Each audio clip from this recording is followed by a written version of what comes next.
바울과 디모데는 스승과 제자 관계입니다. 요즘식으로 멘토와 멘티라고 할 수 있습니다. 바울은 디모데 전후서에서 전서 후서 다 합해서 목회자로 활동하는 디모데에게 목회 현장에서 벌어지는 문제에 관해서 조언합니다. 여러 가지 주제가 나와요. 바울이 디모데를 처음 알게 된 계기는 바울이 제2차 선교 여행을 떠나면서 지금 우리 눈에는 대수롭지 않아 보이는 일로 바나바와 생각의 차이를 좁히지 못하고 갈라산 다음 루스드라에 들렸을 때로 거슬러 올라갑니다. 디모데의 어머니는 유대 여자였지만 아버지는 헬라 사람이라서 디모데는 아직 할례를 받지 않은 상태였습니다. 복음을 받아들이긴 했었죠. 바울은 그에게 할례를 받게 한 다음에 선교 여행단에 합류시킵니다. 세월이 한참 지난 지금 바울은 감옥에 갇힌 그 몸으로 디모데에게 편지를 썼습니다. 그 편지가 초기 그리스도교 공동체에 보존되다가 어느 때가 이르러서 신약성경 안으로 들어왔습니다. 당시로부터 2000년이 흐른 오늘날 우리는 이 편지를 통해서 당시 그리스도교의 신앙이 무엇인지를 확인할 수 있습니다. 바울은 디모데후서 1장 8절 후반절에서 디모데에게 이렇게 말합니다. 오직 하나님의 능력을 따라 복음과 함께 고난을 받으라. 늘 들었던 그렇고 그런 이야기죠. 그리스도교 복음이 고난을 수반한다는 사실을 여기서 짚은 겁니다. 바울 자신도 여러분들이 잘 알고 있는 대로 많은 고난을 받았습니다. 육체적인 고난은 접어두고 비난도 많이 받았습니다. 대표적으로 자기가 원래 속했던 유대교로부터 배신자라는 비난을 받았고요. 같은 그리스도교 공동체의 다른 사도들로부터는 저 친구 저거 사도적 권위도 없는데 예수님에게 직접 임명받은 것도 없는데 자칭 사도라고 하는구나 하면서 조롱도 받았고요. 자신이 개척한 교회로부터도 율법을 부정하는 극단주의자라는 비난을 받았습니다.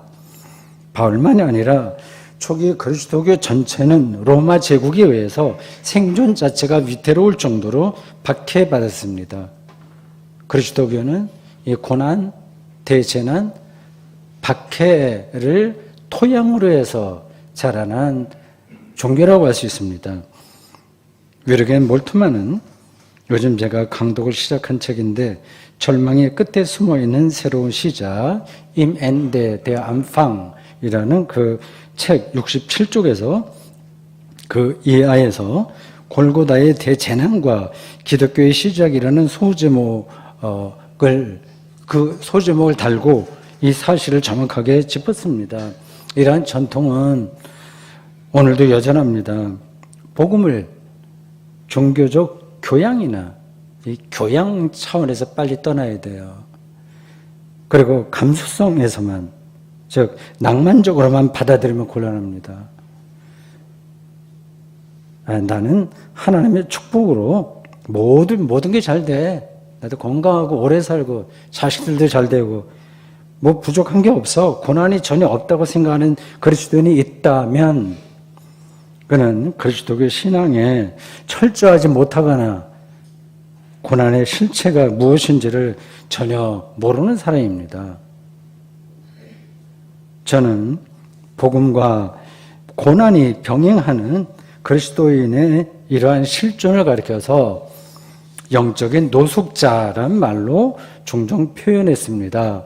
조금 세련된 용어로 바꾸면 순례자 영성 또는 수도원 영성입니다. 구원과 위기는 같이 가는 거거든요. 그리스도교 신앙이 고난 자체를 즐긴다는 뜻은 아니에요. 뭐 매조키즘 아닙니다.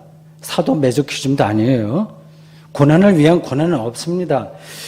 복음과 함께 고난을 받으라는 바울의 이 말은 고난을 즐기라는 게 아니라 고난에 맞서라는 뜻입니다. 이게 처세술로 맞서는 게 아니에요.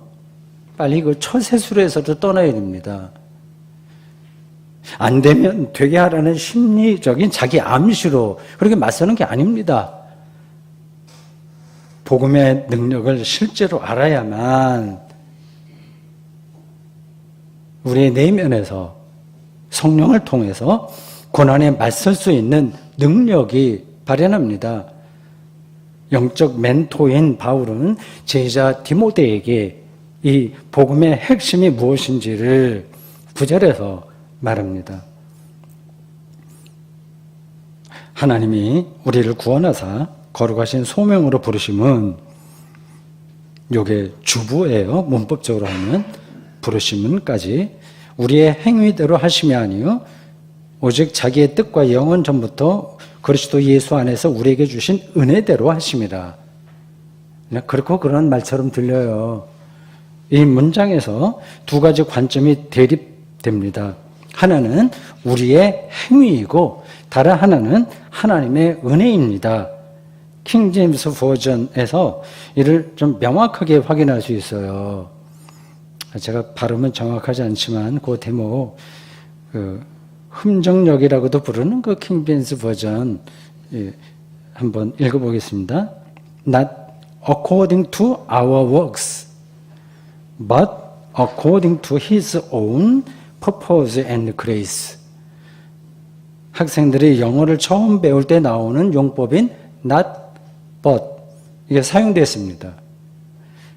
구절을 압축하면 구원은 우리의 행위가 아니라 은혜로 주어진다는 겁니다. 거칠게 말하면 구원은 공짜라는 뜻이에요. 우리가 숨을 공짜로 쉬듯이 말이죠. 문제는 은혜를 은혜라 느끼지 못한다는 데 있습니다. 은혜를 모르니까 자기가 뭔가를 해보려고 애를 씁니다. 무지하게 애를 씁니다. 애를 쓰다 보니까 자기도 모르게 힘이 들어가요. 힘이 들어갈수록 복음의 능력과는 점점 거리가 멀어집니다. 바리새인들에게서 우리가 그걸 확인할 수 있어요.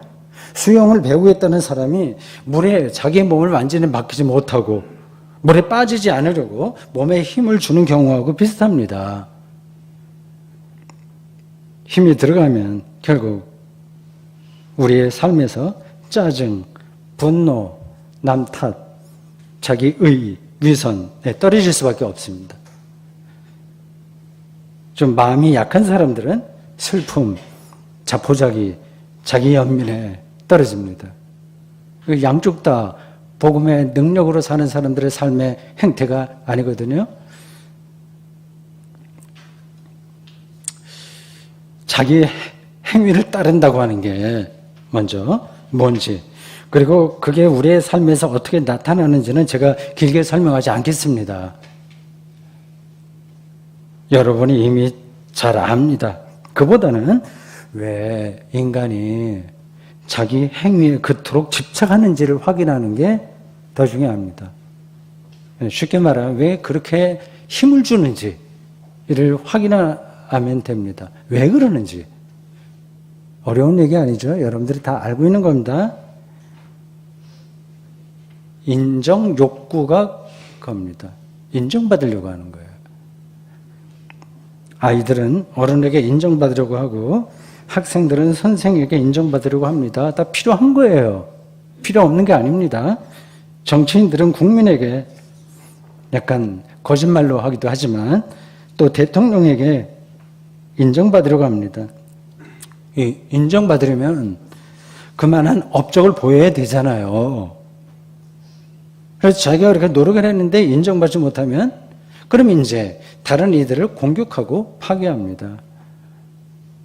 창세기의 가인과 아벨 이야기에서 그 전형을 볼 수 있습니다. 가인이 동생 아벨을 때려 죽인 데에는 자기가 하나님에게서 인정받지 못했다는 사실에 놓여 있어요. 그래 복잡한 게 아닙니다. 창세기 기자는 가인이 몹시 분하여 안색이 변하니 라고 묘사했습니다. 굉장히 리얼하죠. 이처럼 사람의 행위와 업적의 절대 기준으로 작동하는 세상에서는 분노가 쉽게 표출되고 순식간에 안색이 변합니다. 현대인들은 화를, 분노하고 비슷한 거죠. 화를 휴화산처럼 그 밑에 안고 사는 듯 합니다. 싸움을 본질로 삼는 듯한 행태가 자주 나타납니다. 그게 국가 단위에서는 전장으로 나타납니다.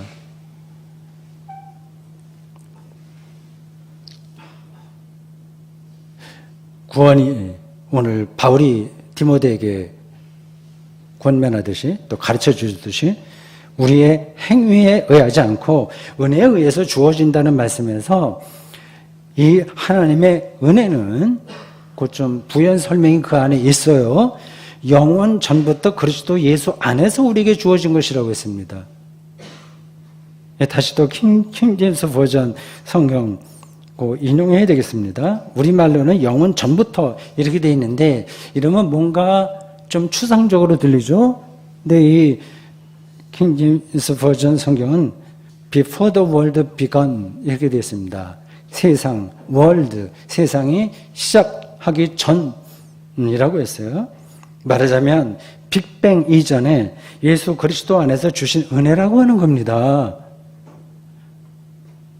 바울은 하나님의 은혜를 단순히 개인의 실존적인 차원에서 내가 예수 믿고 구원받아서 기쁘고 즐겁고 사랑 실천하고 이런 정도에서 머물지 않습니다.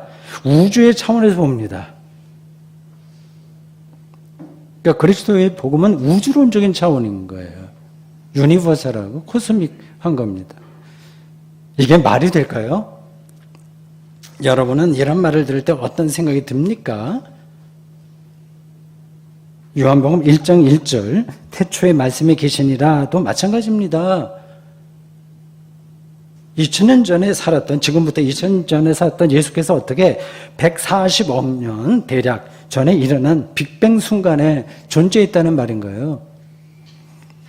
이런 표현을 우리가 경험하는 연대기 방식으로 읽으면 안 됩니다.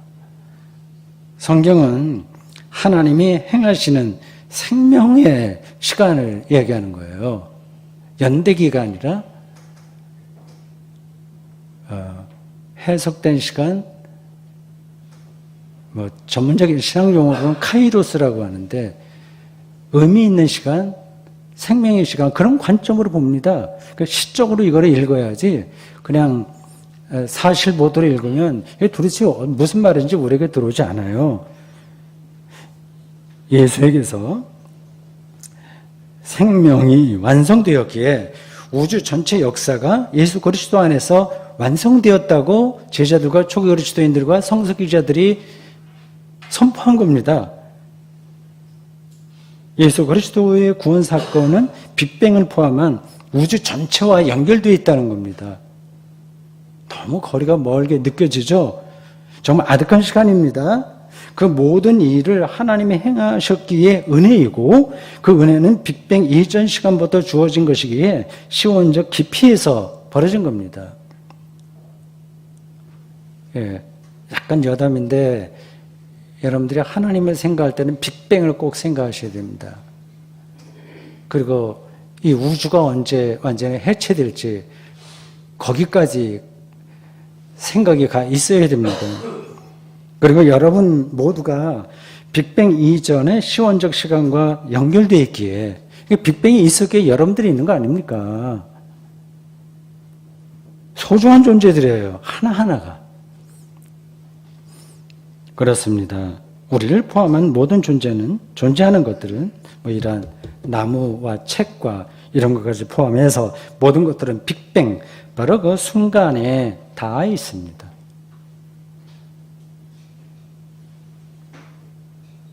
예수 그리스도에게서 생명이 완성되었다는 말이 무슨 뜻인지를, 즉 그리스도교가 말하는 구원의 실질적 내용이 무엇인지를 이제 물어야 되겠죠. 뭐 빅뱅이다 뭐다 얘기를 하는데, 그럼 예수 그리스도에게서 생명이 완성되었다는 그 말이 무슨 뜻인지를 확인해야 되지 않겠습니까? 바울은 10절에서 이렇게 설명해요. 이제는 우리 구주 그리스도 예수의 나타나심으로 말미암아 나타났으니 그는 사망을 패하시고 복음으로서 생명과 썩지 아니할 것을 드러내신지라. 이 문장을 압축하면 예수님으로 인해서 죽음의 세력이 폐기되었다는 겁니다. 비유적으로 말하면 고속도로 속도 제한이라는 도로교통법이 폐기된 거예요. 그럼 이제 성능 좋은 차를 가진 사람들은 뭐 150km, 200km 신나게 달릴 수 있죠. 초기 그리스도인들은 바로 이 사실, 즉 예수 그리스도로 인해서 죄와 죽음이 극복되었다는 사실을, 그것은 곧 생명이 완성되었다는 사실인데 믿음의 근본으로 삼았습니다. 신약 성경은 다른 사람들보다 조금 더 교양 있게, 조금 더 착한 사람으로 살라고 말하는 게 아니라 죽음의 세력이 폐기되었다는 사실을 눈여겨보라는 겁니다. 사도신경은 이를 장사된 지 사흘 만에 죽은 자 가운데서 다시 살아나셨으며 라는 문장으로 표현했습니다. 이 문장에서 핵심은 죽음의 폐기 처분이에요. 이 사실보다 더 복된 소식은 그 어디에도 없습니다. 5, 6년 전이라고 기억하는데 조금 더 됐을지도 모르고요. 대구 샘도 교회에 어느 교우가 다음과 같은 어려움을 토로했다는 말을 전해 들었어요. 종목사 설교에 죽음이 너무 자주 나와서 듣기 좀 불편하다고 말입니다. 그렇지 않아도 늙는 게 좀 불안하고 좀 언짢은데 또 우울한데 설교 시간만이라도 좀 밝고 즐거운 이야기를 듣고 싶다는 뜻이겠죠. 제가 정말 그렇게 죽음을 많이 얘기했는지는 잘 모르겠습니다. 지금도 어떤지는 모르겠어요. 저는 죄와 죽음 문제로 여러분의 마음을 일부러 불편하게 하거나 더구나 심리적으로 위협할 생각은 전혀 없습니다. 성경이 늘 복음이 선포될 때는 늘 죽음과 부활을 말하니까 저도 말하는 겁니다. 죽음 문제가 해결되지 않으면 우리 인생의 다른 문제는 전혀 해결되지 않는 거 아닙니까? 죽음의 두려움을 말하는 게 아니라 죽음이 폐기되었다는 복음을 전하는 중입니다. 그걸 이제 뚫어봐야죠. 그냥 안 보이니까.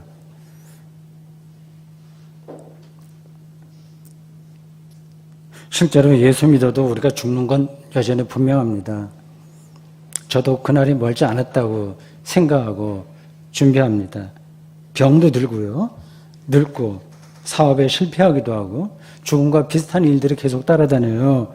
종종 가정생활이나 자식 교육에서 시행착오도 거쳐요. 교회 생활에서도 오류를 자주 범하고 그러다가 우리는 죽습니다.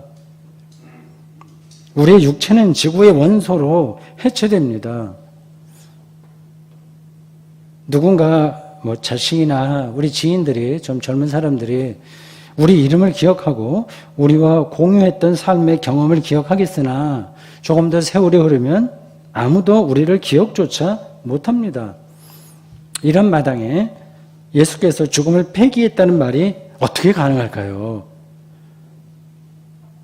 제가 오늘 설교의 핵심은 바로 그건데 그거를 제가 설명할 수 있을지 없을지 모르겠습니다. 일단 그냥 쉽게 다음과 같이 몇 가지를 생각할 수 있습니다. 첫째, 당장은 죽어도 나중에 다시 살아난다. 둘째, 육체는 파멸돼도 영혼은 죽지 않는다. 셋째, 예수 사랑을 기억하고 그 사랑의 능력에 휩싸이는 삶이 죽음의 극복이다. 넷째, 그가 선포한 하나님 나라를 세상에 실현하는 것이다. 다섯째, 개인은 파멸되지만 그리스도교 신앙 안에서 영원히 산다. 여섯째, 예수님을 통해서 죽음에 대한 두려움을 극복할 수 있다. 등등 예외에도 여러 가지 대답을 할 수 있긴 합니다만 아무도 딱 떨어지는 하나의 실증적인 대답은 알지 못합니다.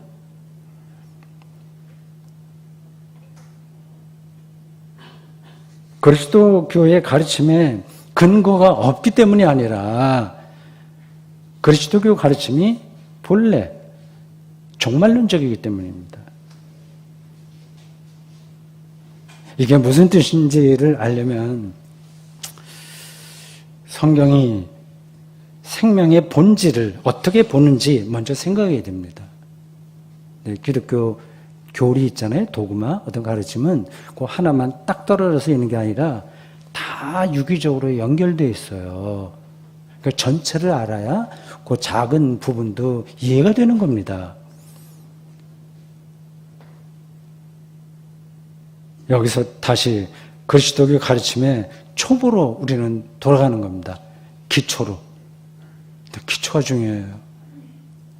제가 죽을 때까지 이 초보를 설명한다고 하더라도 다 하지 못할 겁니다.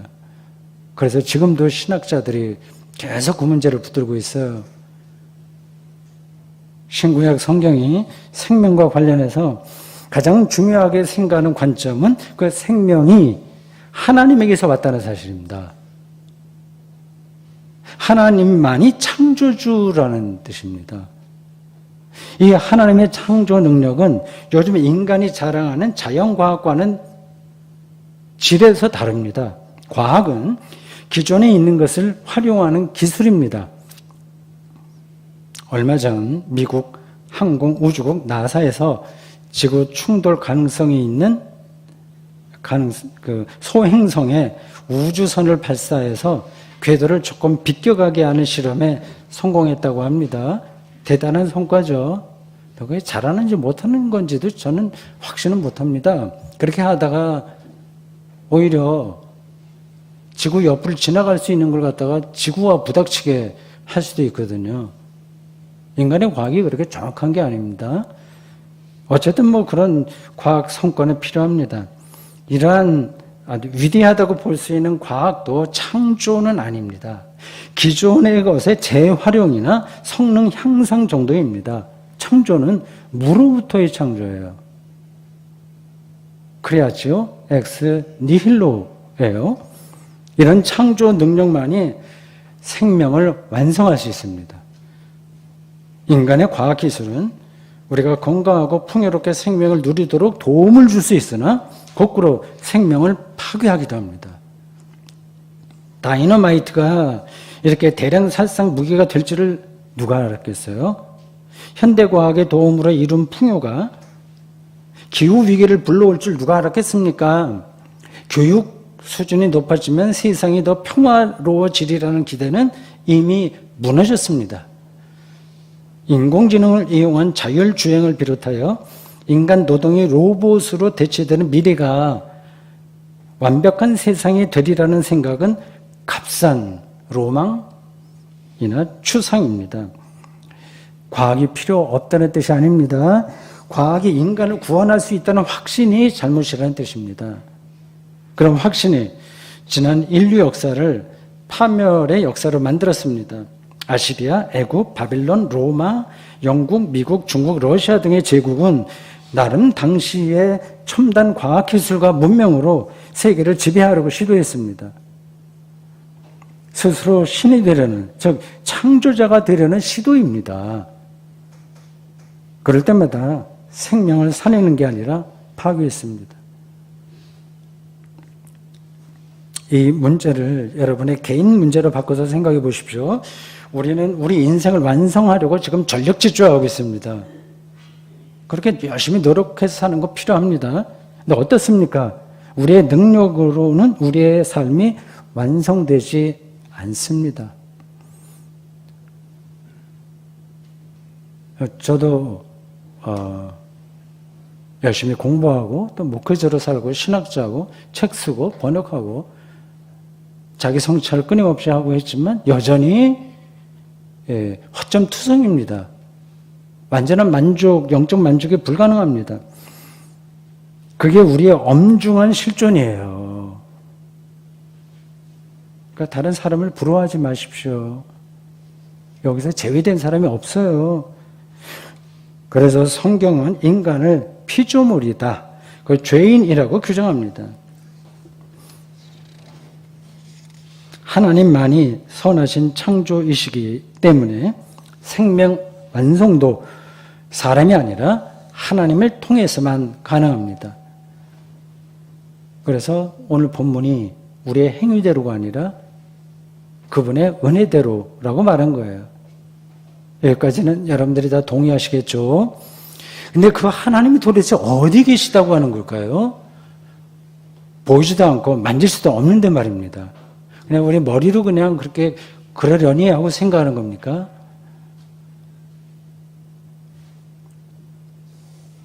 제자들과 초기 그리스도인들은 예수 그리스도가 하나님에게 이르는 유일한 길이라고 믿었습니다. 예수님의 가르침과 그의 행위와 그의 운명 전체에서 경험했습니다. 그래서 그들은 예수님을 그리스도이시며 하나님의 아들이라고 고백할 수 있었습니다. 그런 경험을 관통하는 사건은 예수님의 십자가와 부활입니다. 예수 그리스도는 우리와 똑같이 죽었으나 하나님께서 그를 죽은 자 가운데서 살리셨습니다. 오늘 본문이 예수 그리스도의 나타나심으로 사망이 폐기 처분되었다고 말한 이유가 여기에 있습니다. 그래서 제자들은 예수 그리스도를 믿으면 구원받는다고 온 세상에 외쳤습니다. 당시 로마 제국이 제시하는 교양과 유대교가 제시하는 율법 준수로도 구원받을 수 없습니다. 예수를 통해서만 구원받을 수 있다고 그들은 인식했고 경험했고 땅끝까지 그 사실을 전했습니다. 이 대목에서 당신이 이야기하는 그 생명 구원, 여전히 좀 실감하기 어렵다고 생각하는 분들이 계실 텐데 제가 더는 설득할 능력이 없습니다. 다만 성령께서 도와주시기를 바라면서 작은 하나의 예를 들겠습니다. 우리 삶에서 인생 완성, 하여튼 행복 이런 데서 가장 견디기 힘든 일 중에 하나는 외로움입니다. 여러분이 다 경험했듯이 그 어떤 방법으로도 외로움이 근본에서 해결되지 않습니다. 잠시 외로움을 잊을 뿐이에요. 그 외로움의 뿌리가 자기 소멸이라는 죽음에 다 있기 때문입니다. 우리의 무의식이 그걸 장악하고 있습니다.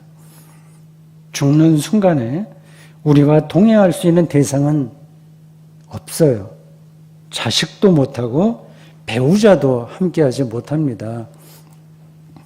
제자들과 초기 그리스도인들은 그 죽음의 순간에 하나님이 함께 하신다는 사실을 예수 그리스도에게서 경험한 겁니다. 그래서 그들에게 예수님은 임마누엘, 하나님이 함께 하심입니다. 제자들과 초기 그리스도인들은 바로 그 예수님에게 나타난 그 하나님을 믿고 죽음을 우회하지 않고 평화롭고 그러면서도 용감하게 정면 돌파할 수 있었습니다. 그들에게 죽음이 폐기된 겁니다. 그게 바로 생명을 얻었다는 의미이자 증거입니다.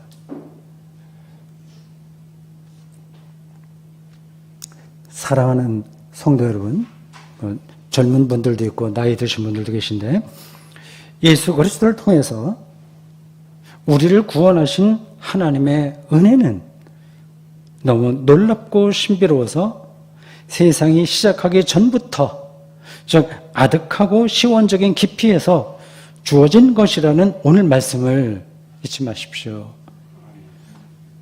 우리는 그런 은혜의 신비 안에서 살아가는 사람들입니다. 이를 알고 믿는 사람의 영혼은 생명감으로 충만하겠죠. 영혼이 풍요로워지는 겁니다. 다른 것으로 채우지 않아도 충분히 만족한 상태입니다. 그래서 바울은 오늘 본문 마지막 절에서 내가 이 복음을 위하여 선포자와 사도와 교사로 세우심을 입었노라 라고 담대하게 고백할 수 있었습니다. 저는 바울이 부럽습니다. 최소한 그를 흉내라도 내면서 남은 인생을 살고 싶습니다. 아멘.